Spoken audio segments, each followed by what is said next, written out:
이곳은 서울 지하철 뚝섬역. 지하철을 이용하는 시민들을 위한 운동 공간이 등장했습니다. 서울시가 지난달 중순부터 운영을 시작한 PT 운동 공간. 점프박스부터 루프, 그리고 작은 아령을 활용하는 운동까지. 트레이너 지도로 맨몸 또는 소도구를 이용하는 운동법을 배울 수 있는데요. 기초 체력과 근력을 높일 수 있습니다.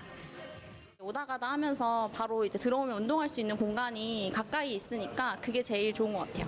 눈 오는 날이 여기서 멀어지면은 좀 이렇게 왔다 갔다 하기 힘든데 여기 바로 옆이니까 되게 접근성도 저희 다른 지점에 왔었는데 거기보다 더 용이한 것 같습니다. 과거 펜싱 운영장이었지만 방치된 공간을 새롭게 단장한 이곳은 330제곱미터 규모. 서울시가 임대를 준 민간 PT 전문 업체에서 운영을 맡았습니다. 지금 바쁜 현대사회 사람들이 일도 열심히 하시지만 건강도 잘 챙기셨으면 좋겠는 마음에 이 시설을 운영을 하고 있습니다. PT 운동 비용이 한 번에 10,000원대 정도로 저렴한 편인데요. 문을 연 지 한 달도 채 되지 않아 이용 시민이 100명 가까이 됩니다.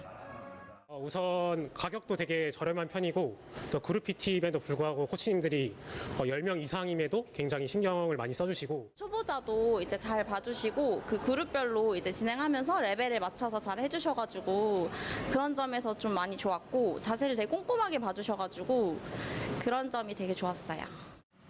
이곳에서 진행되는 운동 프로그램은 마취통증의학과 전문의와 국가대표 선수 출신 등이 설계한 것.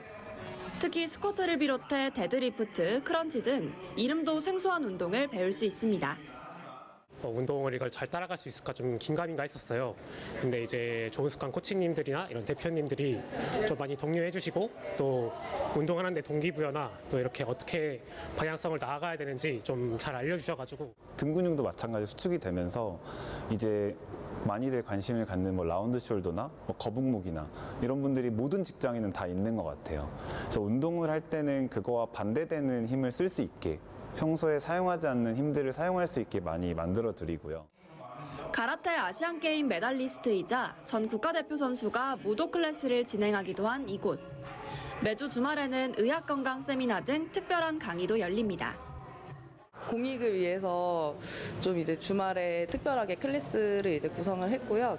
저희가 이제 1시간에서 2시간 정도 이제 주마다 다른 클래스로 운영이 되고 있습니다.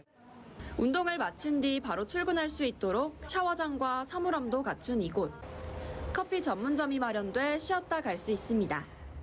서울시는 앞서 지난해 5월부터 여의나루역에 공공달리기 운동시설인 러너스테이션도 운영 중인데요. 이곳을 다녀간 시민이 지금까지 3만 명이 넘습니다. 공공이 다 활용할 수 있는 오픈 공간으로서 실제적인 프로그램이 돌아가기도 하지만 공간을 활용할 수 있는 게 자유롭게 되어 있습니다.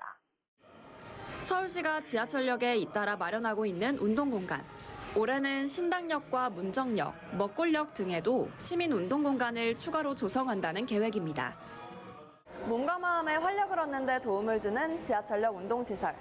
바쁜 일상을 보내는 시민들의 건강한 생활에 한몫 톡톡히 할 것으로 보입니다. 국민리포트 김민희입니다. 동해의 푸른 바다를 끼고 열차가 달립니다.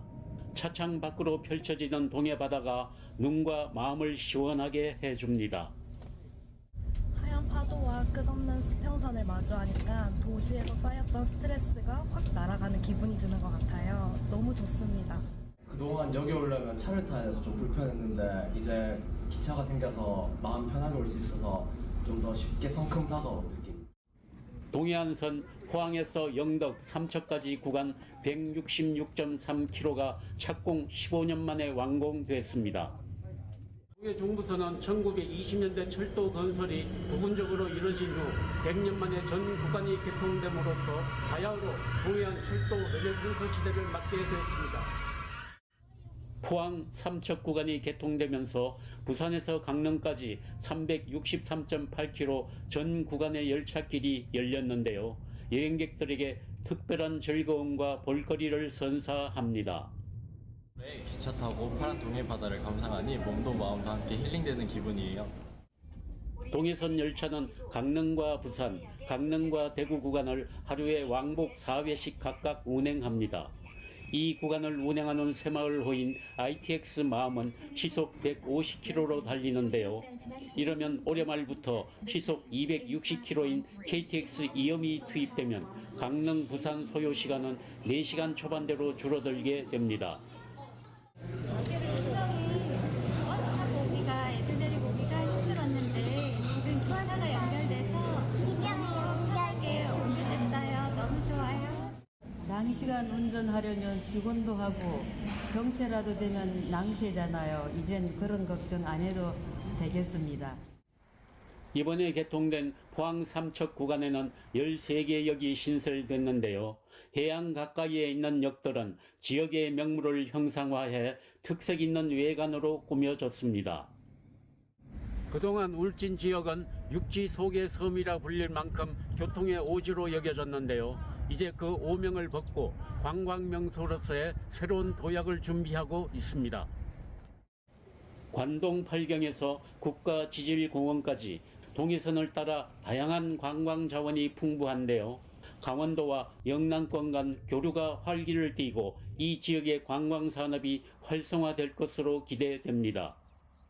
바다 하면 동해 아니겠어요? 이렇게 하늘과 맞닿은 바다를 보니까 도시 생활에 쌓인 스트레스가 이렇게 확 풀리는 느낌입니다. 여기 강원도 동해시거든요. 그래서 여기 KTX가 개통되고 손님들이 좀 많이 오는 것 같아요. 그리고 앞으로 손님들 여기 많이 오셔서 맛있는 음식이 많으니까 좀 많이 잡수고 지역 발전을 많이 소개해 줬으면 좋겠어요. 동해가 고향인데요. 눈이 오나 비가 오나 고향을 자주 갈 수 있어서 좋습니다. 동해 북부선은 더 확장되고 있는데요. 공사가 진행 중인 강릉 고성 간 철길이 완공되면 부산에서 최북단 고성까지 열차가 달릴 수 있게 됩니다. 국민인포 홍승철입니다. 이번 토론의 주제는 왜 아이를 낳지 않는가?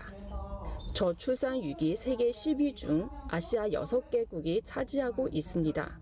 이들 국가의 저출산 고령화는 비슷한 양상이지만 각 도시마다 차이점도 존재합니다. 비슷한 설명이 많아요.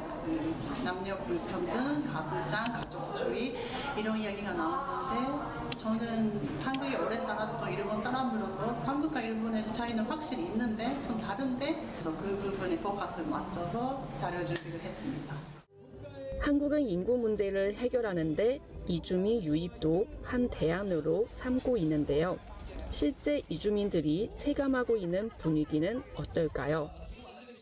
애국자이시네. 5명이나 아이를 어떻게 키우세요? 아빠가 돈 많이 벌어야 되겠어요. 국가에서 지원 얼마나 나와요?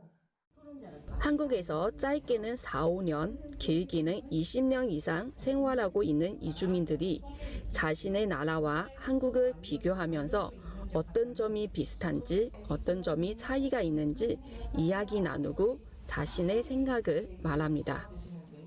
출산 문제는 사실은 서울도 도쿄, 그러니까 일본 수도 도쿄도 똑같이 가지고 있는 공통 과제이거든요. 근데 여러 가지 경제적인 지원을 어떻게 하는지 그런 것들은 계속 나와 있지만 사실은 큰 효과가 없어서 계속 떨어져 있잖아요. 출생률이. 여러 가지 지원도 중요하지만 그것과 동시에 그런 문화를 만들어가는 게 중요하지 않을까. 필리핀 출신의 김빛나 씨는 한국의 저출산과 한국의 시범 사업인 필리핀 가사도우미 제도에 대해 이런 의견을 내놓습니다. 이미 거주하고 있는 필리핀 사람들은 대상으로 이 사업을 생각하지 못했는지 의문이 생깁니다. 한국에서는 좀 아기 낳으면 좀 일할 수 있을까? 아기 낳으면 그런 고민도 많이 하고 그래서 좀 필리핀에서 제가 필리핀에 만약에 제가 필리핀에 아직 살고 있으면 또 아기 더 많이 낳아서 지금은 좀 한 명만. 서울대학교 아시아연구소 HK 플러스 메가 아시아 연구사업단 아시아 지역인문화 센터와 아시아 허브 아시아 언어문화연구소가 함께 진행한 이번 강좌는 국제도시 싱가포르과 베이징 사람들의 꿈과 현실, 베트남의 삶의 만족도 등 아시아 지역 도시의 사례를 통해 각 나라와 도시가 안고 있는 공통의 과제를 이해하고 소통하는 자리입니다.